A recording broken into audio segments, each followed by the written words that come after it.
Ça va? Je peux pas. Ah oui, je peux pas, j'ai gilet jaune. Oui, voilà. Et à l'occasion, j'aimerais témoigner de mon soutien. Maintenant, si tu veux. Bah oui, mais ils vont bientôt partir. Dans 20 minutes. Ah, dans 20 On a le minutes temps, ouais. Ça a été repoussé. Ouais. Donc en fait, tu sais, comme je ne sais pas m'exprimer spontanément devant... C'est très bien. Oui, mais bon, j'ai préparé, voilà. Donc je m'excuse auprès de, on va dire, la room, des followers, de tous ceux qui te suivent. Parce que j'ai dû organiser tout ça, ma réflexion, mes idées sur un bout de papier. Et donc je vais vous, voilà, en essayant d'être... Vous êtes prêts? En essayant d'être quand même dans la dynamique et non dans la monotonie de la lecture. Bien sûr. D'accord. Alors. J'aime bien ton. Il est bien, hein. Enfin, c'est une copine qui me l'a offert et je voulais absolument venir aujourd'hui avec le beau temps pour lui montrer que voilà, je fais honneur et je voilà. Puis il y a la casquette aussi. Hein. Donc plus on est dans la. Plus on est dans. Bonjour monsieur. Bonjour. Et plus on est dans le combat et tout, plus voilà, la casquette, le t-shirt, la prochaine fois ce sera peut-être un parapluie, ce sera jaune, peut-être, voilà, on empile, du jaune pour la visibilité. Alors, donc, le temps que je trouve mes lunettes, pardon. Catherine te dit, Cécile, tu fais cela très bien car tu lis avec le cœur. C'est vrai, tout est écrit avec le cœur et avec moi. Merci Catherine et gros bisous. Ben, quand c'est qu'on vous revoit à Paris, Catherine? Il y a Catherine et Emeline également. Hein, quand c'est qu'on vous revoit sur Paris? Elle ne peut pas répondre directement, je pense qu'elle va répondre par la suite. Je vais te dire ça. Voilà. Et oui, puis prenez de l'énergie, reposez-vous, tous ceux qui nous regardent dans la roue et tous ceux qui sont en vacances, prenez de la force parce qu'on aura besoin de tout le monde.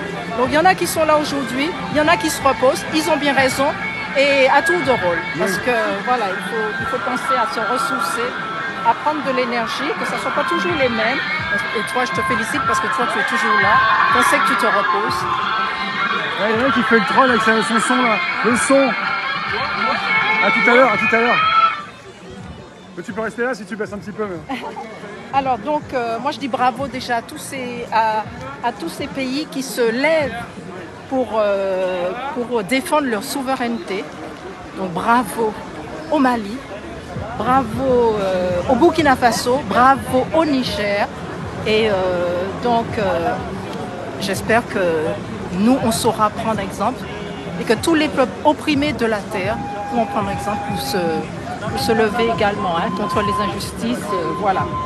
Donc, moi, je pense que les pendules doivent être remises à l'heure concernant l'Afrique et concernant ce continent. Il y a un proverbe qui est très connu de nous, des résistants et autres, un proverbe africain, je précise, qui dit « Quand le mensonge prend l'ascenseur, la vérité prend l'escalier ». Donc la vérité met plus de temps, mais elle finit toujours par arriver. Il faut garder espoir, elle arrive toujours. Et donc on a laissé croire que les Africains venaient voler le pain des Français, profiter de leur système social, etc. Mais il faut savoir que l'Afrique est un continent 3 fois plus grand que l'Europe, 3 fois plus grand que l'Asie, 3 fois plus grand que l'Amérique. Et c'est le continent le plus riche en ressources naturelles. L'Europe précise. Mais sa population, l'Afrique subsaharienne en particulier, est celle qui subit le plus d'injustices depuis des siècles. Son identité a été bafouée avec une pseudo-théorie scientifique qui classait l'homme noir comme sous-homme pour le réduire en esclavage au nom du profit. Donc allez vous renseigner, c'est l'essai d'Arthur Gobineau en 1853. Elle a été dépouillée de ses hommes avec la traite négrière, la traite transatlantique, qui a réduit en esclavage pendant près de 400 ans environ 28 millions d'êtres humains. En 1848, à l'abolition de l'esclavage, les colons esclavagistes ont bénéficié d'une indemnisation pour la perte de leurs esclaves d'un montant total de 123 780 426 francs or, qui correspond à environ 4,4 milliards d'euros. Donc selon l'historien Claude Ribin, faites vos recherches si vous êtes intéressé.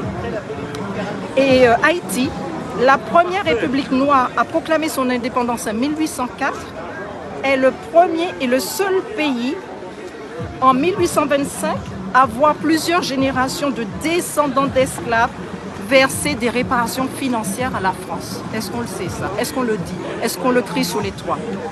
En 2003, le président haïtien Jean-Bertrand Aristide a demandé à la France une restitution de la somme payée par son pays, soit 21 milliards 685 millions 135 571 $ 48 centimes. En 2004, figurez-vous, donc l'histoire, vous avez entendu parler, Monsieur Aristide Bertrand est chassé du pouvoir et quitte Haïti. On peut se poser des questions. Voilà. Alors, donc je parlais de son identité qui a été bafouée, dépouillée de ses hommes, et elle a été dépouillée également de son patrimoine culturel. Plus de 500 000 œuvres d'art ont été dérobées et exposées dans des musées occidentaux. 69 000 à Paris au musée du Quai Branly, 75 000 à Berlin, 69 000 à Londres, 140 000 à Bruxelles, sans compter les collections du Vatican. Voilà, on ne sait pas tout ça. Dépouillé quoi. Dépouillé, on a pris, parce que voilà, on a pris. Donc dépossédé de sa culture, de son âme, de son âme. Et son histoire aussi a été effacée et falsifiée pour faire de l'homme noir un être sans histoire, issu de sociétés qu'on dit primitives. Nicolas Sarkozy a affirmé que qu'est-ce qu'il a dit, l'homme africain n'est pas assez entré dans l'histoire. Ça c'était un scandale. Hein. Eh oui, ben oui. Ben bon, il a au moins soulevé voilà, ça a fait réfléchir. Et pourtant, avant la conquête coloniale, il existait de nombreux empires et des royaumes très puissants. Je peux citer les empires du Mali, empire de Gao, empire du Ghana, le royaume d'Abomey, royaume d'Ashanti, royaume Mossi, etc. Est-ce qu'on le sait tout ça? Même les Africains peut-être ne le savent pas.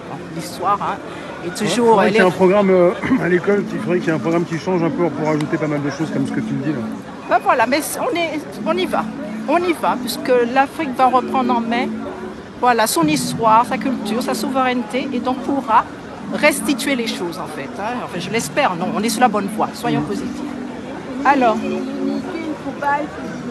ah oui, oui, tout à fait. Elle est aussi dépouillée de ses richesses naturelles, tout à fait, Maria, par les puissances étrangères, la corruption, parce que les présidents qui sont installés dans ces pays aussi, ils sont tenus, voilà, hein, ce sont des marionnettes, on va dire pareil. Hein. Donc la corruption, les contrats secrets arrangés pour le compte de grandes sociétés. Eh oui, on ne va pas les nommer, hein, on les connaît les grandes sociétés. Hein. 90% des richesses de matières premières se trouvent sur le continent africain. Pétrole, gaz naturel, diamants, or, uranium, cobalt, platine, fer, cuivre, aluminium, etc. Énormément de richesses. Et alors, on va se poser la question, comment un continent aussi riche en ressources naturelles est-il encore en proie à la pauvreté, la famine, la sécheresse, les guerres, le terrorisme depuis toutes ces années, malgré les programmes d'aide en tout genre des pays occidentaux, aide au développement, aide humanitaire, aide militaire, etc. Alors à cela, le président du Burkina Faso, Ibrahim Traoré, qui répond suite à la décision de la France, il y a une semaine, de suspendre jusqu'à nouvel ordre toutes les actions d'aide au développement et d'appui budgétaire au Burkina Faso. Il répond, le président Ibrahim Traoré, si après 63 ans d'indépendance, l'aide financière et l'appui budgétaire de la France n'ont pas permis au Burkina Faso de se développer, alors qu'on les recevait chaque année, je ne crois pas que leur absence puisse nous être fatale. Au contraire, leur absence va nous mettre au travail. Et donc je continue sur cette même lignée, donc on essaie de remettre les pendules à l'heure. Donc la volonté de faire passer la France pour généreuse et donatrice est aussi valable pour l'outre-mer. On laisse croire que l'outre-mer vit au crochet de la France et qu'elle lui coûte cher. Et pourtant, grâce aux possessions ultramarines, alors c'est-à-dire dans l'océan Atlantique, l'océan Pacifique et l'océan Indien, la France est la deuxième puissance maritime après les États-Unis. Est-ce qu'on le crée sur les toits? Non. Alors, les territoires d'outre-mer représentent 97% de l'espace maritime total française et génèrent entre 270 et 300 milliards d'euros de recettes pour les caisses de l'État. soit 14% de son PIB. Donc il y a des sources, hein. Par exemple Boston Consulting Group ou la Fondation de la mer, donc citée par le Figaro en 2018. Le budget alloué aux Outre-mer est un peu plus de 3 milliards d'euros. Il faut savoir aussi qu'il y a un consumérisme effréné dans les îles, malgré un niveau général de prix plus élevé qu'en France hexagonale. Pour l'alimentaire, les écarts de prix sont, en 2022, source de l'INSEE, plus de 42% en Guadeloupe, plus de 40% en Martinique, 39% en Guyane, 37% à La Réunion et plus de 30% à Mayotte. Et ces sociétés de consommation génèrent des flux de marchandises et de services importants venant de France. Plus de 60% des biens de consommation sont importés de France et qui sont bénéfiques. Donc ce flux de marchandises et des services importants sont bénéfiques pour le transport maritime et aérien et le monopole de certaines familles qui sont les béquets. Ce sont des descendants de l'élite esclavagiste qui représentent 1% de la population martiniquaise, mais qui détiennent l'essentiel des terres et de l'appareil de production. Donc moi je dis, on est tous humains, on veut tous vivre en paix, amour, avoir le ventre plein, vivre sereinement. Donc il faut qu'on apprenne à vivre ensemble, quelles que soient nos différences. Nos différences, ça fait de la richesse des uns et des autres, ça nous enrichit. Mais on ne doit pas vivre les uns contre les autres. Et donc, voilà, il y a une poignée d'hommes qui nous imposent un modèle de société pour préserver uniquement leurs intérêts. Donc c'est ça, c'est pas l'humain, c'est pas toi Maria, c'est pas toi Rémi, c'est pas même l'étranger qui passe dans la rue. On est tous dans le même bateau. Pointons du doigt ceux qui nous maintiennent dans une position pour préserver leurs intérêts. C'est la raison pour laquelle, aujourd'hui, je dis qu'il est grand temps de sortir de l'enfermement idéologique qui nous tue. Dépassons les divisions. Il y en a plein qui n'ont pas encore compris. Division droite-gauche, division extrême-droite, extrême-gauche. On nous maintient dans cette division. Les gens n'ont pas compris. Alors unissons-nous, prenons les rênes pour décider du monde que nous souhaitons pour nos enfants. L'Afrique aujourd'hui nous montre le chemin. Soyons intelligents, soyons solidaires et unis et suivons les traces de l'Afrique. Bravo les Africains. Merci. Merci bien. Merci. Merci. Ah bon, je suis